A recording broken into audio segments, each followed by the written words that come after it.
নমস্কার সবাইকে, আমি দেবযানী আবারও চলেছি তোমাদের সামনে একটি ছোট্ট ভিডিও নিয়ে, একটা রেসিপি ভিডিও।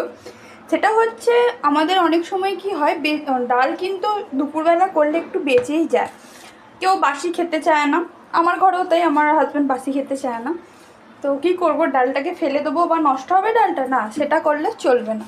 এটা নিরামিষ ডাল, পেঁয়াজ ছাড়া যে ডালটা হয়, উইদাউট টমেটো উইদাউট পেঁয়াজ ছাড়া যে ডালটা হয়, আমি সেই ডালটা বানিয়েছি। সেটা যে কোনো ডাল হতে পারে, এটাতে আছে অড়হর ডাল।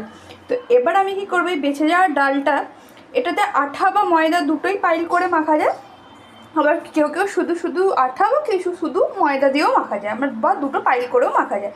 এটাতে লবণ সব ঠিকঠাক আছে, যদি লাগে পরে আমরা দিয়ে নেব, যদি না লাগে তা দিচ্ছি না এখন। তো এবার এইটাকে ডালটার সাথে আমি আঠা যেমন করে মাখে মণ্ড তৈরি করে, আমি তেমন একটা মণ্ড বানিয়ে নেব। ও এটাতে যদি জল লাগে তাহলে উষ্ণ গরম জল দিয়ে আমি মণ্ডটা বানাবো, ঠান্ডা জল কিন্তু অ্যাড করা যাবে না। এটাকে আমি খুব সুন্দরভাবে ডোটা মেখে নিই, তারপরে তোমাদের দেখাচ্ছি। ডাল দিয়ে আঠাটা আমরা সুন্দরভাবে মেখে নিয়েছি, আমি শুধু আঠার করছি। আর ওপর থেকে এবার আমি একটু সাদা তেল বুলিয়ে দিলাম। ডালেতে যেহেতু সমস্ত কিছু দেওয়া আছে, তাই আমি আর অন্য কিছু আলাদা করে অ্যাড করিনি। এই সাদা তেলটা বুলিয়ে এই আটাটাকে আমি 15 মিনিট রেস্টে রাখবো। এটা দিয়ে রুটি, পরোটা বা লুচি যে কোনো জিনিস করতে পারো। তো আজকে আমি রুটি এবং পরোটা দুটো বানিয়ে তোমাদের দেখাবো। এটা 15 মিনিট এবার রেস্টে থাকবে। দেখো 15 মিনিট হয়ে গেছে। তো আমার এই আঠাটা খুব একটু নরম হয়ে গেছে, দেখেই বুঝতে পারছো মাখাটা। তো এবার এগুলোকে লই কেটে নিয়ে তারপরে তোমাদের দেখাচ্ছি। এগুলো আমি কেটে রেডি করে নিয়েছি। এই যেগুলো আমি রুটি বানাবো, একটা দুটো রুটি বানাবো, সেগুলোকে আমি আঠা দিয়ে যেমন করে রুটি বেলে তেমন করে বেলবো। যেগুলো পরোটা বানাবো সেগুলো হালকা তেল দিয়ে আমি বেলে নেবো, ঠিক আছে। একটা আমি বেলে নিয়েছি। এগুলো আমি সবার প্রথমে আগে আপনাদেরকে তোমরা সবাই জানো রুটি কেমনভাবে বানায়, তো এগুলোকে আমি রুটি বানিয়ে নেবো। যেসব বাচ্চারা রুটি খেতে চায় না, তাদেরকে এইভাবে রুটি করে খাওয়াবেন, একটু মিষ্টি মিষ্টি লাগবে, বাচ্চারা সহজেই খেয়ে নেবে, বাচ্চাদের টিফিনেও দিতে পারেন। এটা একটা হেলদি রেসিপি। আর সম্পূর্ণ আঠা দিয়ে করছি, ডাল আছে, বাচ্চারা ডাল রুটি যদি না খেতে চায়, একবার এইভাবে বানিয়ে এটা হালকা বাটারে বা হালকা ঘিয়েতে সেঁকে দেবেন, তাহলেই কিন্তু বাচ্চারা খুশি হয়ে খেয়ে নেবে। তো আমি ঘি দিয়ে বানিয়ে দেখাবো, একটু সেঁকে নিই। রুটি যেমন করে হয় আমি তেমন করে এগুলো সব বানিয়ে নিই। তো দেখো আমার রুটি কিন্তু রেডি হয়ে এসছে। যেমনভাবে সেঁকা রুটি করে ঠিক তেমনভাবে আমি সেঁকা রুটি করে নিই, সেঁকা রুটির মতন করে নিচ্ছি। এটা আর আগুনে পোড়াবো না।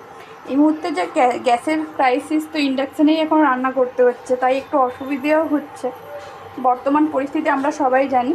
তো রুটি আমার হয়েই গেছে। এইভাবে বাচ্চাদের বড়দের সবাইকে দিতে পারেন, এটা হেলদি রেসিপি। তো রুটি তো আমি বানিয়ে দেখালাম, এবার আমি পরোটা বানিয়ে দেখাবো। দেখো রুটি কিন্তু আমার একদম রেডি হয়ে গেছে, একটুও কাঁচা নেই, দেখতেই পাচ্ছ। এবার আমি নামিয়ে নেব। আর একটা দিয়ে দিয়েছি আমি।